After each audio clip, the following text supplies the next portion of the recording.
The ULI had done a study in 1989 saying that Pottstown had some of the most architecturally significant architecture in the Northeast for the size of the town. Pottstown goes back a long time, of course, as you know, to 1752.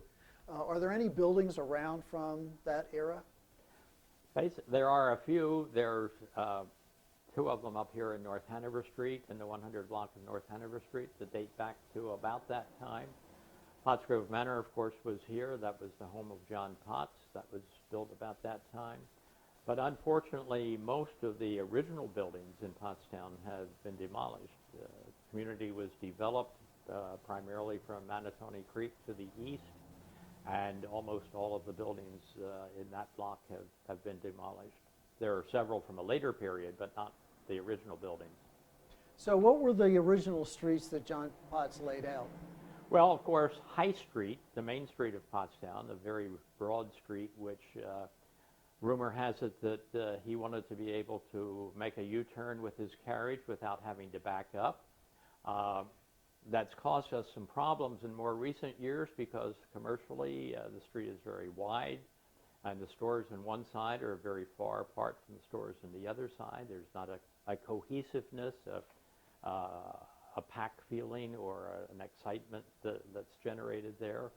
But be that as it may, it's the street that we have. It was great for cruisers, but now it still works as a highway. The High Street was a very popular name for streets of the main street of town in England. And then he crossed that. Of course, John Potts, as I said, was English. The street to the north of High Street is King Street, named after the king. The street to the south of High Street is Queen, named after the queen. And the cross streets are Hanover, the main street going north and south, which the House of Hanover. To the west of that, York. To the east of that, Charlotte. And then beyond that, he began using trees and presidential figures. To the north of King Street is Chestnut, and then Walnut, and then Beech. And then we start into the numbered streets, going to the south, the Cherry Street, Apple Street. Going to the east, Franklin was not a president, but certainly a very prominent figure in colonial times. And then Washington and Adams and Madison. And so that's basically the original street configuration of Pottstown. Very much a grid system, streets at right angles, easy to find your way around Pottstown. So, and I think that industry originally started along the river and the creek, obviously the iron forge. And then as Pottstown started to, it really didn't grow that much in the early 1800s. I guess it really started taking off around the mid-19th century. That is correct, yes. And what do we have that from the mid-19th century that we can look at? Well, you can see several of the Victorian-type buildings along High Street. The original buildings, as I said, were demolished.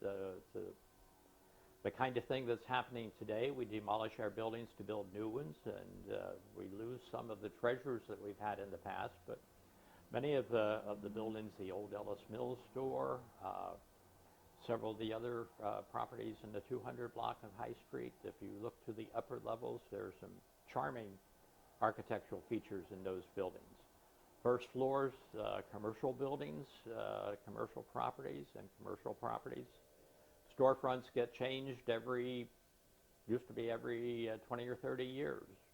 I had a property at high-end Penn Street, the old Betty Lee shop. Before that, it was Hoffman's store. But that was completely remodeled by Mr. Hoffman in the 1920s because he had a women's apparel shop. But the upper floors were intact and some charming architecture there. So could you talk a little bit about the churches, how they evolved on Hanover Street? The churches, yes. William Penn granted the property rights, the borough of Pottstown, to John Potts, and John Potts in turn designated the area between Hanover Street and Penn Street, another name that obviously is appropriate for early America. But Hanover Street to Penn Street, from Chestnut Street to Walnut Street, he gave for religious purposes. And many of the early settlers, although John Potts was English, many of the early settlers were of German origin. and they came from the Palatinate area of Germany, and which the Lutheran Church and the Reformed Church were very prominent in that part of Germany. And they brought with them their religious beliefs and their desire to hold services. And so although there were deep theological differences between the two groups in many areas, not only in Pottstown, but many areas, especially in southeastern Pennsylvania, joined forces, so to speak, and the German Lutherans and the German Reformed Church congregations put forth a joint venture and built a log church here at the corner of Hanover and Wallace Streets, and they worshiped there for many years. So they outgrew that. I think it was in 1796 they built what we call the Old Brick Church, which is now Zion's UCC, but it's the Old Brick Church. It's been remodeled. It's been not really restored, but it's been rehabbed. And it's still a very viable congregation, a very prominent architectural feature here in the community. And it is, of course, being built at that time, one of the older buildings that we have. In, I think it was about 1841, there was an English-speaking, both of the congregations originally, of course, were German-speaking. 1841, I think it was, that there was an English-speaking Lutheran congregation that was formed. And about 15 or 20 years later, that congregation left the Old Brick Church and went diagonally across the street and formed what became known as the Lutheran Church of the Transfiguration Lutheran Church, which is now Invictus Church. And then in about in 1866, I think, well, prior to that, there was an English-speaking Reformed congregation that was formed. And the Reformed, English-speaking Reformed congregation and German-speaking Reformed congregation and German-speaking Lutheran congregations were all worshiping in the Old Brick Church. The Reformed congregations, both German and English, left the Old Brick Church and went south and built what is known today as Trinity Reformed Church at the corner of King and Hanover Streets. In 1871, the German-speaking Lutheran congregation left the Old Brick Church and came up to the corner of Hanover and Walnut Streets, the site of the original log church, and formed Emmanuel Lutheran Church. So for a short period of time, the Old Brick Church was vacant. And then the English-speaking Reformed congregation moved back and reoccupied what is known as Zion's UCC, formed the congregation of Zion's UCC.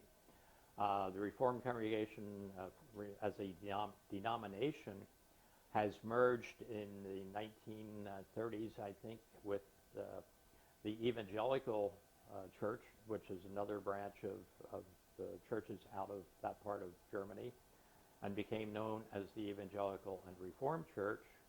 And then the Evangelical and Reformed Church merged with Congregational Christian churches in the 1960s, I believe, and formed what is now known as the United Church of Christ. So we have 4 definite churches that came out of the Old Brick Church. The Roman Catholic congregation met there for a brief period of time till their church was built. I think it's said that there are about 13 different congregations, churches in Pottstown that came out of the Old Brick Church. The Episcopal congregation worshiped there for a while as well. So Hanover street became sort of a quality street as far as the better architecture, the higher class buildings. So when was the heyday of Hanover Street when that was built out? I would say probably in the late 1800s. As I said, the churches were built about that time. Hanover Street really could be called Church Street. We have the 4 churches that I just mentioned, plus we have what had been known as Searles United Methodist Church, the corner of Beach in Hanover, and St. Aloysius Church on the opposite side of Hanover Street at Beach and Hanover Street. So the churches themselves established a quality of architecture, And in the block between Walnut Street and Beach Street, there are some beautiful old Victorian homes that have been built there. So that was a sort of a prestige address in the late 1800s. Very definitely, yes, yes. And then you can sort of see where the trolley lines were just by seeing the age of the houses. That is correct. You could look out, you might want to talk about High Street and Charlotte Street as the trolley lines went up there. Well, especially going east on High Street from Charlotte, especially when you get down to the area of, let's see where we are, Franklin, between Franklin and Washington, some gorgeous old Victorian structures there. Large, ornate, and very fashionable. And then moving beyond the Hill School, High Street was one of the first to develop out as far as where we know as the Borough Line, before a lot of Pottstown filled out. Yes. But a lot of those homes were built, I would say, in the early 1900s, 1920s. They were not of the Victorian era. But the trolley era? The trolley area, yes. And what about Charlotte Street? Charlotte Street, pretty much the same thing. You can definitely follow the timeline of architecture as you go north in Charlotte Street and see the types of homes that are built there. And then where did Pottstown go first after the core that was laid out by John Potts? It went both to the south, where a number of ethnic groups moved into, the Polish, the Italians, the Germans did not occupy the areas of South Street and Cherry and those areas. But those areas were very close to the industrial part of Pottstown, and so people at that time, as the industrial development was developing, people walked to work, and the industrial areas there in what we call the South Side, people were close to the factories, the McClintic, Marshall McClintic, Bethlehem Steel, the Dolers, and then as the community developed into the number streets, second, third, fourth, these were all, again, places where people were close enough to where they worked that they did not need, so many of them did not have a car, and if they had a car, it was one car. So basically, the fathers and the mothers walked to work when they were employed. And the same is true of the churches. The churches thrived on Hanover Street because they were neighborhood churches and people walked to church in those times. Now the churches, most of them do not serve the neighborhoods. The people in the neighborhoods of the churches do not belong to those churches at this point. So about when did the area we now know as Rosedale, when did that develop? Rosedale developed in the 1910s and 1920s. And there's a very definite break in architecture with the coming of the Depression, which was, I guess, 1929, 1930. Construction stopped, and you can see the difference between the architecture of pre-Depression era, and it didn't really, construction of homes in Pottstown didn't really begin again until after World War II. When you get out around 5th and 6th Streets, and one side of the street you can tell is pre-Depression, and the other side of the street is post-World War II. And I would say most of Pottstown that's north of, say, Wilson Street, that's all post-World War II. That is all very much post-World War II, yes. A lot of that was farmland. The old Feist farm was out there, and the Feist home is a big home located on North Charlotte Street, and the farmhouse is over in Washington and Irvine, and all of that was open fields. So what are some of the most distinctive buildings, would you say, in Pottstown architecturally? Well, Pottsgrove Manor is probably the prime example of that. Interestingly enough, that went through a whole series of occupants. The Mill Park was there. There was a raceway in the area of the current Memorial Park. Racetrack, not a raceway, but a racetrack. And the Pottsgrove Manor, I think, was a hotel at one point, and there was a time when Marjorie Potts Wendell and the Pottsgrove Historical Society purchased the building and restored it, although the restoration was very lovely. It was not necessarily authentic. And more recently, the state acquired the property, and the county acquired it and has done a beautiful job of an authentic restoration of taking it back to what it was. Other specific buildings, having to think about that one. So we have the south side of Pottstown was basically a working class part of Pottstown. Yes, very definitely. And that's why we have some ethnic churches there that were not part of the old Western European face, but the Eastern European That is face. correct, yes. Yes. And then that continued out on the south side of High Street in the area of Rupert School, and that area, that was all pretty much working people. Yes, it was, yes.